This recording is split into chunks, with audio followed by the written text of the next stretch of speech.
Welcome, everyone. Thank you for joining us today for the USHCC's Perfect Your Pitch webinar presented by AT&T My Business Matches and the USHCC Procurement Council Advisory Board, PCAB. We will get started in just a few moments.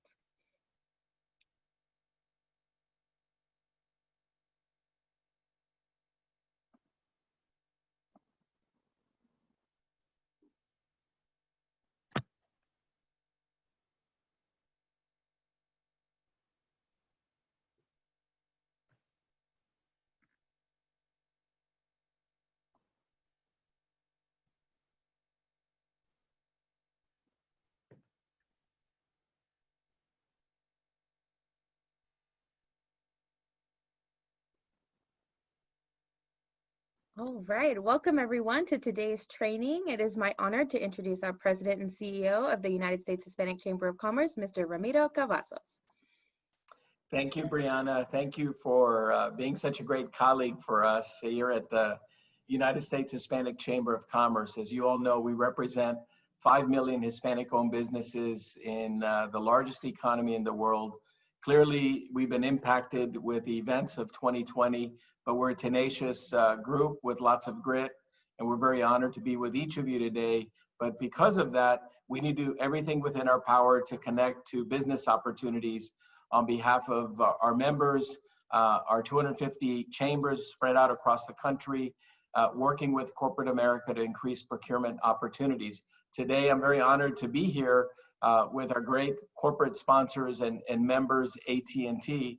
Before I introduce Yvette, I want to thank the team from My Business Matches, Jeffrey Vigil, who's a longtime friend of the USHCC. I just want to thank him and his team for working with Yvette and ourselves. We look forward to seeing many of you at our national conference coming up on the 27th and the 29th. So on behalf of our chairwoman, Carmen Castillo, and our board of directors, I'm very honored at this time to introduce to you Yvette Mouton. Yvette is a senior supplier diversity sourcing manager for global connections and supply chain with AT&T, the largest telecom company in the world. Yvette, thank you for your commitment, your passion, and your partnership to help our businesses that are run by Hispanics and people of color and women who are seeking these opportunities. Take it away, Yvette. Thank you so much, Ramiro, and thank you to the entire United States Hispanic Chamber of Commerce team that helped put this together, and of course to Jeff and his team as well. It is truly a privilege and an honor to be here today. I'm elated to share with you some techniques on how to perfect your pitch. However, before I start, I want to give you a brief overview of AT&T's mission. The AT&T Supply Diversity Program seeks to make meaningful and measurable contributions to the economic growth of diverse companies and communities by stimulating job growth, improving opportunities for technical training, and being a catalyst to enhance new diverse businesses. AT&T Supply Diversity Program helps improve the livelihoods of diverse individuals across the country. And this is why we're here today. We are making sure that we get out into the community and collaborate with chambers like the United States Hispanic Chamber of Commerce so that we can help you to grow as a diverse business. So thank you again for this opportunity. I'm honored to be here. Thank you, Yvette, for allowing some of our members to submit some questions ahead of time to go through today. Would you like to jump right into these questions? It'd be my pleasure. Thank you, Brianna. Perfect. The first one that we get often is, how does video matchmaking work? How do video matchmaking appointments work? What should the buyer focus on? Excellent question, Brianna. The United States Hispanic Chamber of Commerce corporate partner members, amongst other corporate procurement and federal government contract representatives that are registered as buyers, will select from a directory of Hispanic and minority-owned businesses that are registered as vendors and the Chamber's Business Matchmaking session. When vendors sign into the Business Matchmaking virtual platform, they will have the opportunity to test the technology, make sure their background is clear of any distractions, and receive instructions to install any needed software. We recommend testing these features in advance in order to avoid last-minute technical difficulties. And also, at each meeting, vendors will have the opportunity to deliver their elevator pitch, share their capabilities, and exchange information in order to schedule any needed follow-up. As you know, Jeff, Vigil is going to present in more detail the processes, but wanted to give you a general overview. But the vendor should focus on conveying their value proposition and how they can solve a problem and assist a buyer with maximum cost savings. Excellent. The second question is, what is the benefit of one-on-one matchmaking appointments versus group matchmaking meetings? Well, the benefits of a one-on-one matchmaking appointment is that it is really an exclusive conversation to build a relationship with a buyer without the competition from other vendors. And when I say build a relationship, you really want to connect with the vendor. Do your homework in advance to find out if you know anything that you can connect with them on, or perhaps the person that you're speaking with, you may see something in the background that's of interest to them. Make that connection. Excellent. How do I know which type of meeting is right for my business? Well, the right meeting is really contingent upon your goals. If you're seeking a one-on-one opportunity to directly speak with a buyer, then of course the individual matchmaker is the best choice. But conversely, if your goal is to network and develop new skill sets while marketing your business with other vendors, the group matchmaking is your best option. I find that there's a lot of crossover and interplay. So many times people will go to matchmakers and they're only focusing on the prime supplier, when in fact there's possibilities for you to collaborate with some of the other tier 2 suppliers. So it depends upon what your goals are. And when feasible, consider participating in both forums, both the one-on-one and also the group matchmaking as well. Perfect. What are my expectations as a vendor before, during, and after my video conference meeting? Another great question. The vendor expectations before the video conference is that you are fully prepared for the conference by researching the buyer. I suggest you go to their website and also find out how you can register in advance of the meeting. With AT&T, we have a website, www.attsupplierdiversity.com. You register on that website. That gives us the opportunity to look at your credentials in advance. So make sure you are fully prepared. Also, read up on their recent communications to make sure you know where they're growing. As you know, AT&T is a telecommunications company, but we've also are an entertainment company now. We have HBO and Warner Media. There's just so many different components of AT&T. So you have to know where the company's at and where they're going, but also provide your company's best value proposition and discuss how you as a vendor can solve a buyer's problem via a maximum cost savings very creatively. We're looking for, and I think most companies are looking for something innovative and creative. That's what you do before. Now, during the video conference, it's imperative that the vendor is prepared to answer questions about themselves, provide innovative solutions and cost savings. Again, that goes to what I was telling you about doing your research. And with regard to the post-video conference process, is really guided on a case-by-case basis by the buyer. In most instances, again, you would have to register, but if you can do that before the call, that's wonderful.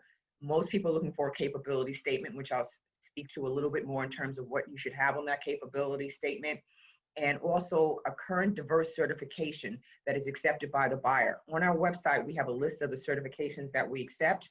We accept others in addition to that certification, but we don't accept self-certifications.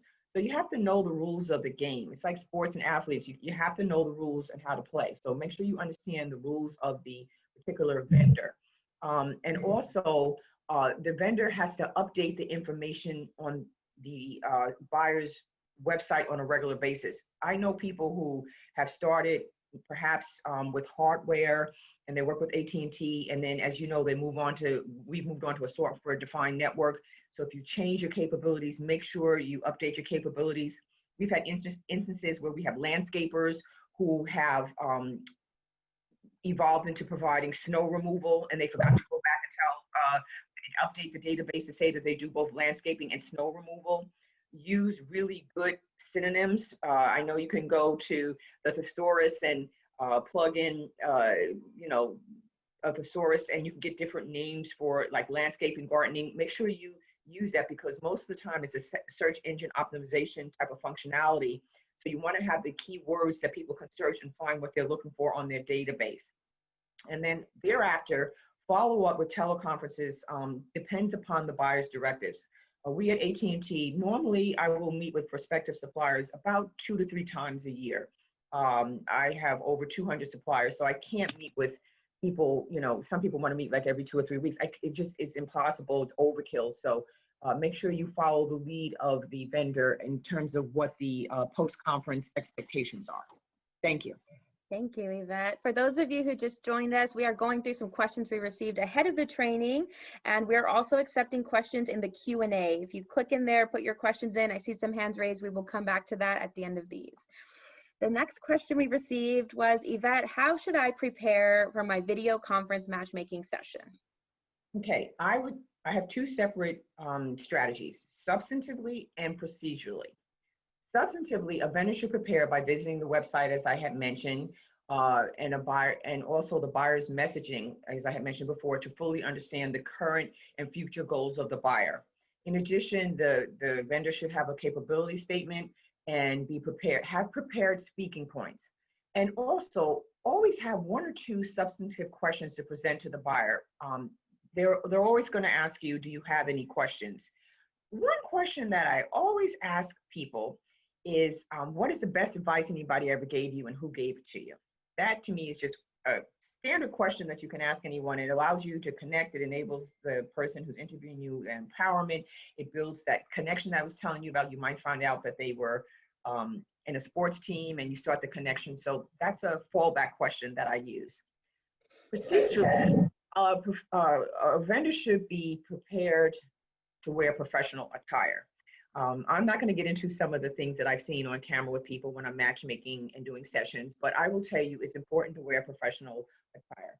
I'm not saying that this is for everybody, but for me, I usually do put on a little makeup, and I also use a little base and a little translucent so that I look like a newscaster.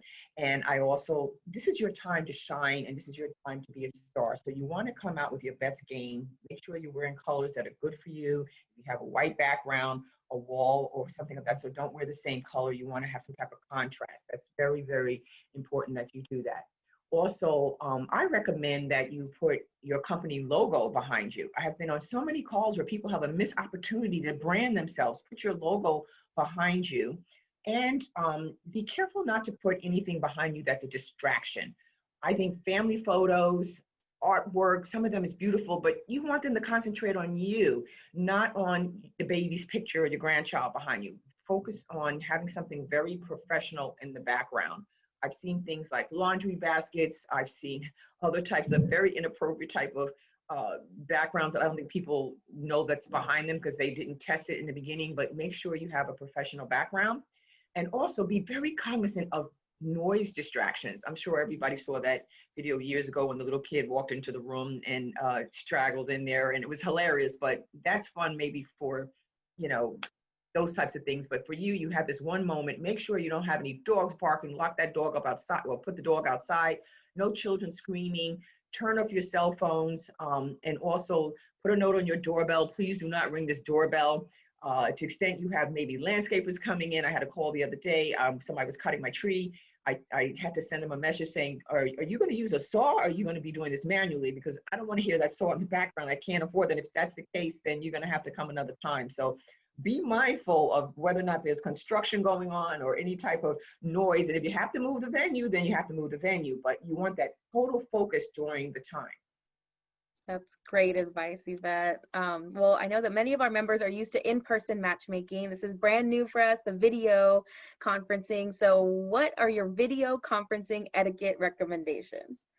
Well, timeliness is very important. You should always log in about 5 minutes before because, you know, with this network being so busy with people being at home because of COVID, there's a lot of bandwidth issues. So make sure you get on early. And again, Jeff is going to explain how to use the functionalities, but understand how to get on. Also, you should remember to smile and be pleasant. If you look at my face and I just have my normal face, it's a grimace. You don't know it, but it is. So you have to make a concerted effort to smile. So sometimes I recommend that you put a little picture near the camera of a family member or someone that's going to make you be happy. And remember to focus on the camera if you can. Also test your volume and your setting. Listen very carefully to the question, wait for the person to finish so that you're not talking over them. I have that problem sometimes with reception. You thought they were finished and they're still speaking, so be careful with that. I would also suggest that you not eat. I've seen people eat burgers on the call. Don't chew gum. Don't drink anything. Now, I do keep my tissue box because sometimes you could sneeze or cough. So keep that on the side. And usually I'll just turn my head a little bit off camera. I also have a nice glass, okay, but you don't want those water bottles with all those running stuff on it. It's a professional conversation. So make it very professional, okay? And then also always start the call thanking the vendor for their time, and then always concluding the call with a big gracias, thank you, you know, merci beaucoup, whatever it is, give them your thanks. Oh, that's a great advice. Okay, here's a big one. What are the top 3 mistakes buyers make during a video matchmaking session? Being late to the call. I had a call with someone earlier this week, and he told me that he was late because he had a blackout. Now, we don't take excuses here at AT&T. You got to get it done. I very nicely told him that he should have gone to his car and turned it on and plugged in his little charger and taken the call from the car. You can't have excuses, okay? Have a backup for your phone, something, but make sure you are on time. Unprofessional appearance or behavior, again, some of the things that I mentioned to you about what I see on camera, what I don't see. Make sure that you have a very professional appearance. You never get a second chance to make a first impression, so make sure it's very professional. And also be prepared to answer questions. I remember I was on a call with a supplier who told me that they used to do business with AT&T, and I said, who did you do business with? They didn't know. I said, what was the contract? When was it? You know, what did you do? I don't know. You have to be prepared. Be prepared and anticipate what a person will ask you, or what the company is interested in. And it's a lot of work preparing for a call. I'm gonna tell you another tricks of the trade. I actually take notes and I rehearse over and over and over again, because certain things are tongue twisters, like the United States Hispanic Chamber of Commerce. That's a tongue twister when you think about it. So I had to practice for about a half an hour to be able to say that over and over again, so I wouldn't tongue twist it, and or just say I'm going to refer to it as the chamber. I know how to pronounce the person's name. Make sure you do your homework. The devil is in the details. Absolutely. So Yvette, what materials and documents do I, the business owner, need to bring with me to my video conference business matchmaking session? Okay, definitely a capability statement, which we'll talk about in just a second. A diverse certification, and make sure it's current. I've had people send me certifications that were outdated. We can't use that. We can use a certification that's within the year, but don't give me an old certification. You also want to have information regarding your revenues. If I ask a company, what are the revenues, you should know what your revenues are. You should know what your revenues are from the last few years. Also, the numbers of employees that you have. The scalability that you have, where can you actually deliver the services? You have to come prepared. And again, it's very important that if you've had history with the company, you know, AT&T has been in business for a long time. By the way, we celebrated our 50th anniversary for supplier diversity back in 2018. You had a contract with us 20 years ago. It may not necessarily be relevant, but make sure you have all your I's dotted and your T's crossed, and come across with confidence, and be prepared to ask questions and answer questions as well. And what should I include in that capability statement? How long should that statement be? Okay, capability statements are so very important. I know that the Chamber is going to have another separate piece on this, but from an AT&T perspective, we like to have the information regarding the contact data at the top of the capability statement. The name of the company, the legal name of the company, the address, the very specific contact person. Don't give me a general number where I have to call and go through gyrations. And if there's an extension, give me that. Give me the name of the person that I'm supposed to be talking to. I had a call. I called somebody, I guess it was about 3 weeks ago, and there was a general mailbox, and I left a message, and I didn't get a call back from them for a day or two. So I had to call them back again because it went to some very general mailbox. Have a specific person that can answer that phone call and return the phone call within 24 hours. Also, make sure that the capability statement doesn't exceed more than 2 to 3 slides. We at AT&T, we have like 100 emails that come in every day. Brevity is so important. And 9 out of 10 times, if you send me a capability statement, I'm going to review it. I'm going to critique it because part of my role is mentoring. And I will tell you what I think you need to do to groom that particular capability statement. But by and large, I will normally just forward that over to someone exactly the way, you know, we crafted it. So make it easy on me. Don't make me work and do the work for you. Do the work in advance, okay? And also, like it's very much like a resume. You have to have several different capability statements. If you know that AT&T is looking for call centers and you happen to do a myriad of different services, give me what is specific to the needs at that time. And then I want to add that, again, this goes back to doing your homework. AT&T recently expanded our diversity program to include diversity and inclusion, and also to deal with education and community outreach. So if appropriate, you want to make sure that you include on your capability statement that your company, you know, advocates diversity and inclusion. Talk about some of the philanthropic work that you're doing. That's the wave of the world. So consider adding elements that you know are relevant to the particular culture of the company that you're dealing with.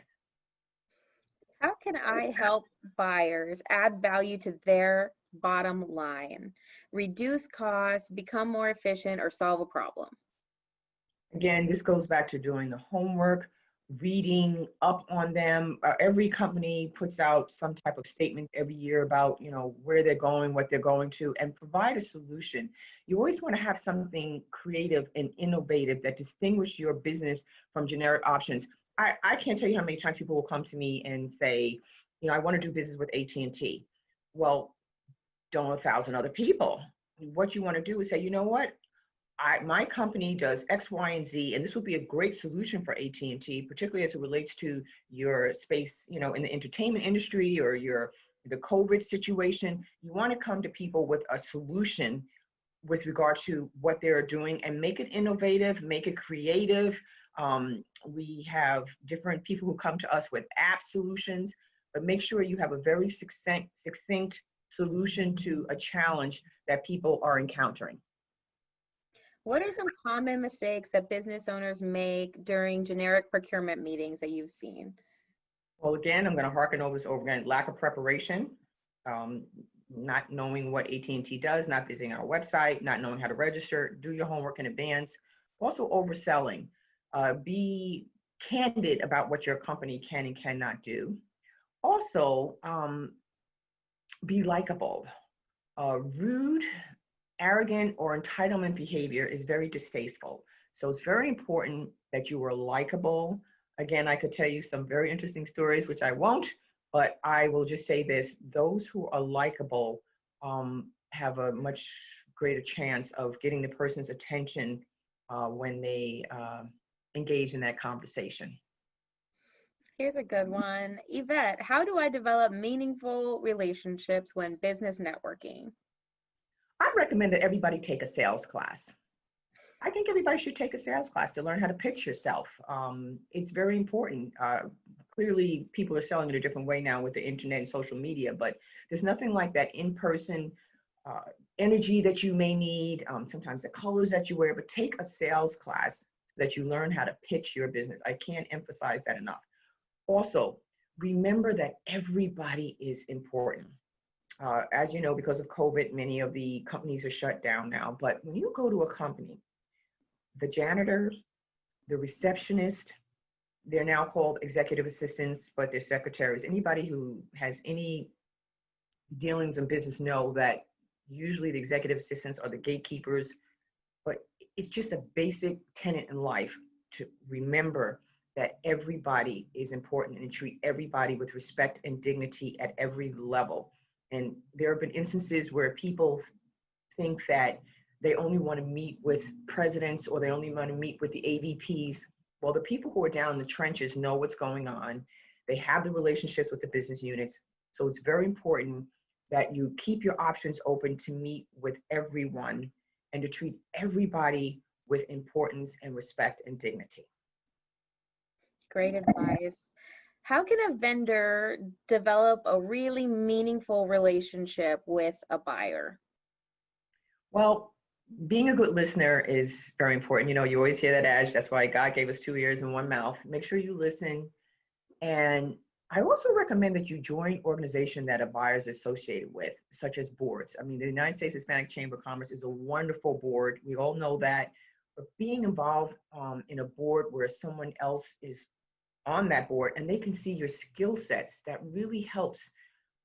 I can just tell you on a personal note that 90% of the jobs that I was offered was because I was doing some type of volunteer work or on a board and someone saw my skill sets, and that's how I got the job. So, and I also suggest that you go outside of your realm.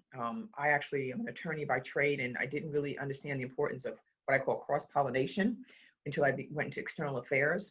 So if somebody is an attorney, they may want to consider working with artists or engineers so that they can learn about your business, because if you're always in the same pot of stew that you do every day, you'll never get a chance to grow your business. So it's important that you break out to other organizations and also learn skill sets from other organizations that you may be weak in.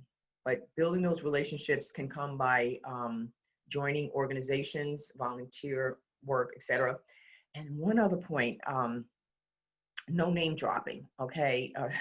If you know somebody, you have a relationship with them, that's wonderful, but be careful how you name drop. I remember one time someone was talking and they said, well, Oprah Winfrey knows me. And then the person said, well, you know Oprah Winfrey, but she know you. So it's one of those things where you have to be very careful when you name drop with people.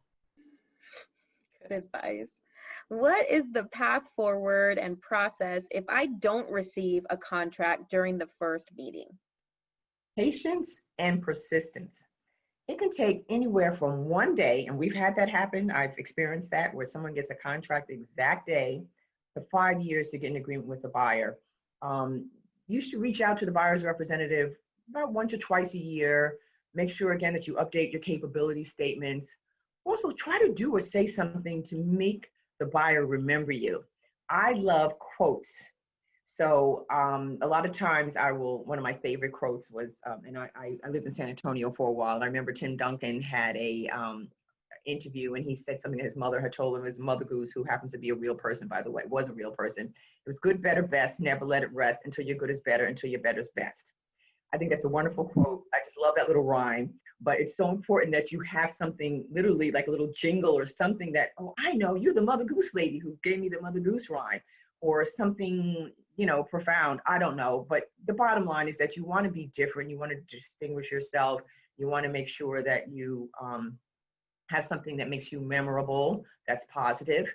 And don't get discouraged. You know, if you didn't get something right away, you didn't necessarily, you know, lose a chance. Most vendors don't get the agreement right away, but stay positive and professional, and don't stalk the buyer. You know, don't email the person every week or every 2 weeks. You know, go at the pace that they suggest to you. But keep the faith and stay strong, and always seek excellence. I have to just tell you this one story. I have a friend who owns a McDonald's in San Antonio, and I'll never forget, we pulled up into her McDonald's and there was a piece of tissue on the front lawn, and she called in to the maintenance people and said, there is some garbage out here and you need to come out here and get it right now. And it was that excellence that I saw in her, that quest for perfection and excellence. That's what you want to exude to your prospective buyers. The fact that you seek excellence and that you don't come up with excuses. Do you have any closing advice before we take a couple from the Q&A and then hand it over to My Business Matches? Again, always begin on a positive note and end on a positive note, and keep smiling, and make sure you find something that you have in common with the buyer to establish that unique connection so they will like you and remember you. And thank you again for this opportunity. Oh, thanks, Yvette. One of the questions that I see a few times is, can you repeat the website for AT&T Diversity on how people can get involved? Oh, sure, it'd be my pleasure. www.AT&T supplierdiversity.com. Now, there's no ampersand between the T, so it's not AT&T, it's just ATT supplierdiversity.com, all one word, ATT supplierdiversity.com. Perfect. Well, thank you so much, Yvette.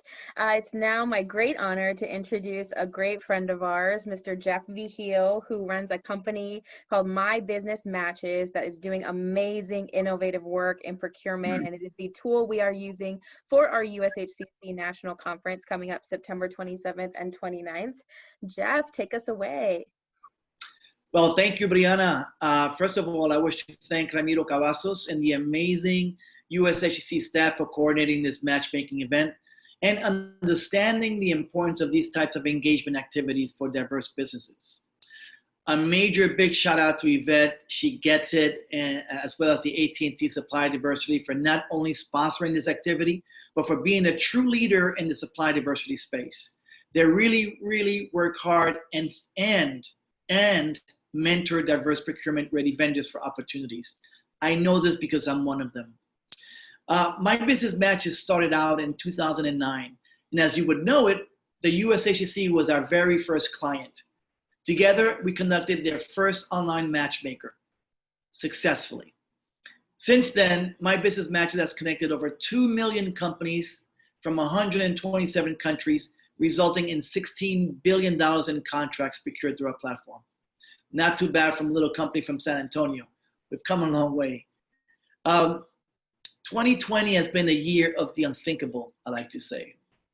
We hear a lot of talking about virtual this and virtual that, and I hear people say, this is the new normal of doing business. The new normal, really. For me, there is nothing new or normal about what's going on. In order to move your business forward during challenging times, we all must learn how to pivot, or as my pops would say in the old days, roll with the punches. Understanding that technology is here to stay, you must use it as another tool for your business. You must understand how to better leverage technology to create access for more business, especially when travel is so limited. Understanding and mastering the business matchmaking world can be extremely beneficial and cost-effective to your company. The main reason for Business Matchmaker is to connect, period. It's just to connect. Get to know your buyer, just like Yvette just mentioned a couple of minutes ago. Understand what their mission is. Research on what opportunities they currently have and how you can apply. Use your 15 minutes wisely, not to sell your service or say, what do you got for me? But get to know the buyer, and in turn, they will organically ask you about you and what you do. Business is all about relationships, and conducting these meetings virtually is no different. We do have obstacles, such as being able to express yourself in a 3x7-inch screen, hopefully without your 5-year-old walking behind you as you present your product or service. It's happened quite a few times to me. These are challenges, but these are things that you can do. There are things you can do to make it more comfortable and get your message across. You must prepare for all your virtual meetings as if you were going to meet in person. Okay, that's really important. And I'll leave you with these last 3 things before I pass it on to my incredible and talented staff. Number 1, let your passion drive you. No one, but I mean no one, can tell your story like you do. Number 2, have a quick 3 to 5 page presentation. I recommend no more than that in the beginning. You gotta try to prevent that glassy-eyed syndrome from the buyer and keep them really engaged. Always keep them engaged. And number 3, just be yourself and be genuine. What you do will sell itself. Remember, you only have 15 minutes to leave an impression. That can result in a follow-up meeting where real business will be discussed. I'd like to introduce my staff, my family of MBM. It's an amazing team, Jeff and Catalina, who are truly the experts business matchmakers. They will walk you through our system, and you can get in there and kick the tires. I'll pass the baton to you, Jeff. Thank you so much, Jeff. Really appreciate you setting up the story, and I'm here to set up the technology now. So I'm gonna go ahead and do a live demonstration of the My Business Matches process system in regards to the USHCC Business Matchmaker. So I'm going to begin by sharing my screen.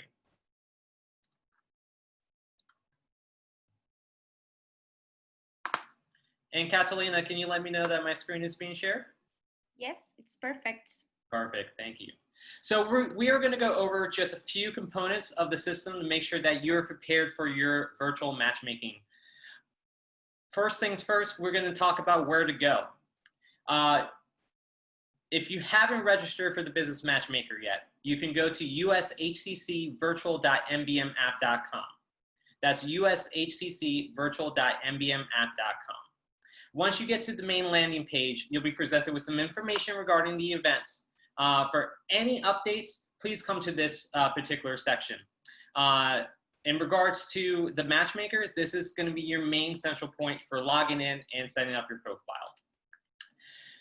Like any business matchmaker or any event, there is a registration process, but this process is a little bit different from your normal just fill in your information. This is actually going to get you set up for building your business matchmaking profile. And it's very important to build a strong profile on this system. So just by registering, you are engaging in an automation of matching. By selecting your role, whether you're a buyer or supplier, the system is automatically placing you into specific places. So for example, if you're a supplier, you're going to match up with buyers. If you're a buyer, you're going to match up with suppliers. It's also important to select the primary email you're going to be utilizing for your profile. Now, this is going to be your main login tool for your company. The system matches based on companies, not the attendees. So if you do want colleagues to join you, please provide them with your primary email to log into the system. Besides just selecting your roles, we will be asking you for specific information regarding your company information, description, etc. It's very, very important to fill it out as much as possible. But most importantly, we are going to be asking you for your specific business categories. In this case, we are utilizing NYX Codes. NYX Codes is going to be the primary method of matching you up with the particular buyers. Now, you're not just going to be designated to NYX Codes. You can enter in descriptions, specific descriptions that correlate to your NYX Codes. So, for example, my company falls under the NYX Codes 5415. I would select any business category that falls under that NYX code specifically. If you do marketing, select the NYX codes that correspond to marketing as well. Now, this is just one portion on where we're matching. Based off your profile and your business description, we are also indexing information that's going to be utilized by the actual buyers themselves. So make sure to fill out everything as much as possible. In addition, you're going to have the ability to upload capability statements, company logos, and brochures. You can have this handy for you at your matchmaker. Also keep in mind that buyers in particular will be able to view that and download that. So having a strong capability statement uploaded into your company profile is of the utmost important. Once you're completed with the registration process, you receive a confirmation email. Now on this confirmation email, you receive a magic link. This magic link will allow you to automatically log into the system, or you can simply log in using your username and password created during the process. I'm going to go ahead and log in as a user.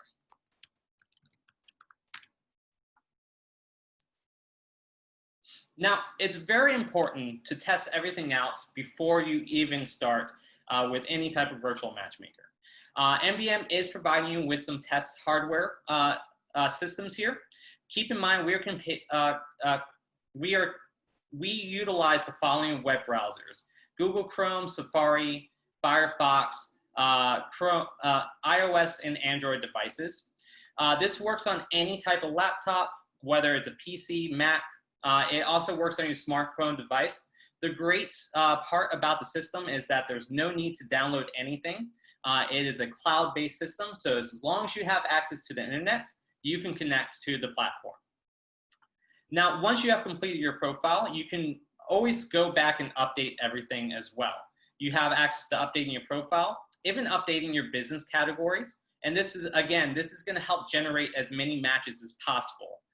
So when you're selecting your categories, make sure to select as many as possible. This will help you generate as many matches inside the system. On top of that, you have the ability to also update any files inside the system and select your time zone. Now, when you're navigating through the platform, you'll see the three main buttons here. Under My Matches is where your matches are going to be automatically generated. Utilize this particular section to do your research on the buyers. The buyers will be going into the platform and selecting suppliers that they want to meet with. Once they have selected their vendors, it's important for you to go back in here and see who you matched up with, who selected you, and what are they looking for in particular. You have a filter system on the left-hand side that will help you navigate the matches a little bit better. So if you're trying to refine your matches under specific business categories, country, state, etc., that will be available to you there as well. We do have an internal chat system that will allow you to connect with the buyers as well. Please keep in mind, we do not share any personal identification information within the system.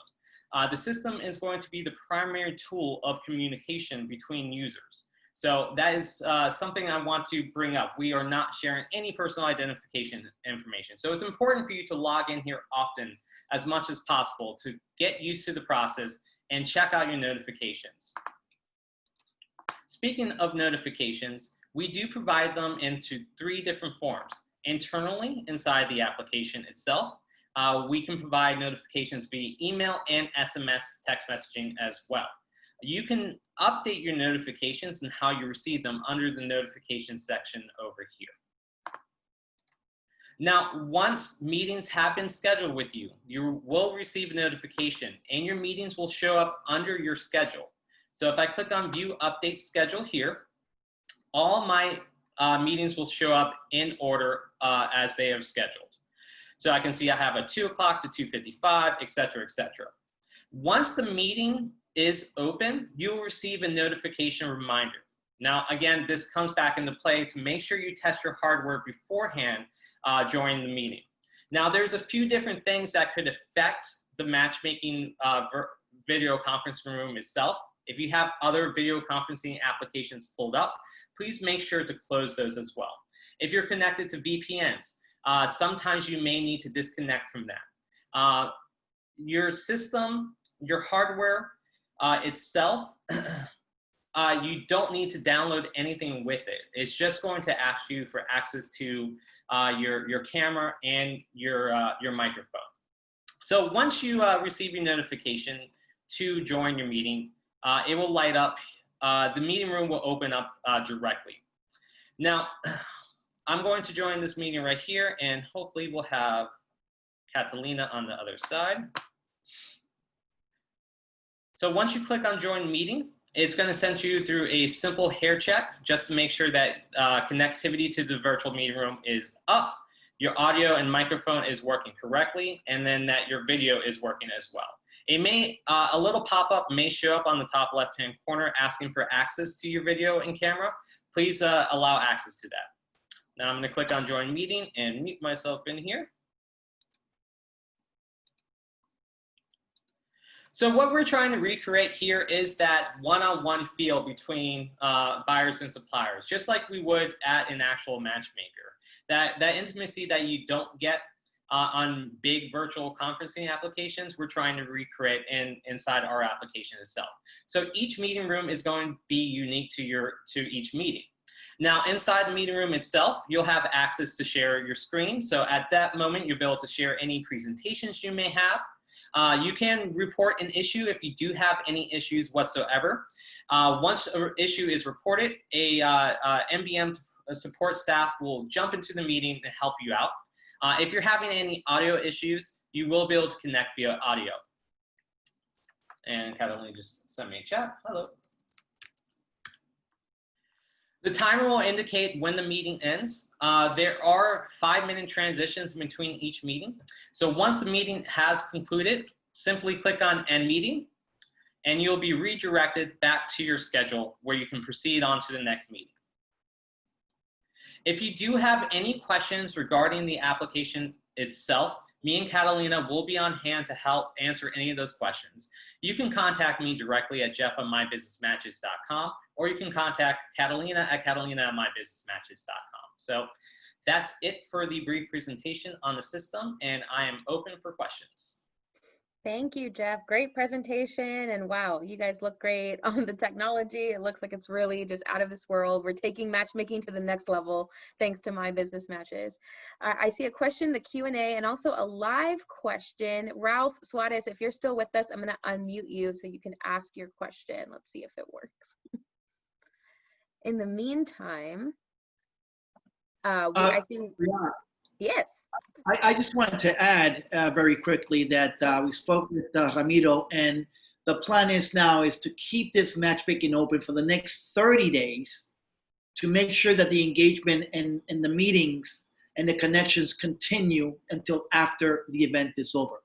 So it's a pretty big deal, and we want people to continue to connect to the platform and try to close that special deal this year. Oh, that's great, Jeff. That way people can do matchmaking even beyond conference. Thank you so much. Absolutely. If anyone has questions about matchmaking even after this webinar, my email's in the chat, bdemas@ushcc.com. And can you give them yours again, My Business Matches team? Yes, so you can contact me and Catalina at jeff@mybusinessmatches.com or catalina@mybusinessmatches.com. Perfect. One of the questions, oh, I'm sorry, Kata, go ahead, give your email. Thank you, Ree. Or if yes. you want to put it in the chat. Let me see if I find. I am not finding them in the Q&A. They want No to problem. make the I see one. Is there a maximum number of NYX codes I can use if I have multiple businesses? No, we do not limit on how many NYX codes that you add to the system. In fact, it is encouraged because we understand that businesses are multifaceted these days. We ourselves, we're engaged in not just computer programming, but marketing and advertisement as well. So those are added tools that we have on our NYX codes. We are also project managers inside our system and IT professionals. So we add everything that corresponds to our system. Is there an app I need to download? Absolutely not. The great thing about this platform is that it's cloud-based. So you go to, if you have connectivity to the internet, you can connect to the platform. No need for any type of intrusive apps whatsoever. It works just as well on your laptop and on your cell phone. Perfect. I want to reiterate, we put it in the chat, but to sign up for business matchmaking, the link is ushccvirtual.mbmapp.com. It's completely free to register for buyers and suppliers. And the matchmaking live meetings will be going on Tuesday, September 29th from 3 to 5 Eastern time. But as Jeff mentioned, if you cannot be available in that window, we're going to keep it going for 30 more days to give you more opportunities to try and connect with these buyers. Any other questions in the Q&A, guys? Now is your chance. Okay, well, thank you everyone for joining us. This training is being recorded and will be uploaded to the USHCC YouTube and Facebook pages, as well as emailed to each of you. Thank you so much for your time today. I really want to thank Yvette, Jeff James, and Kata and our team for putting this together for you guys.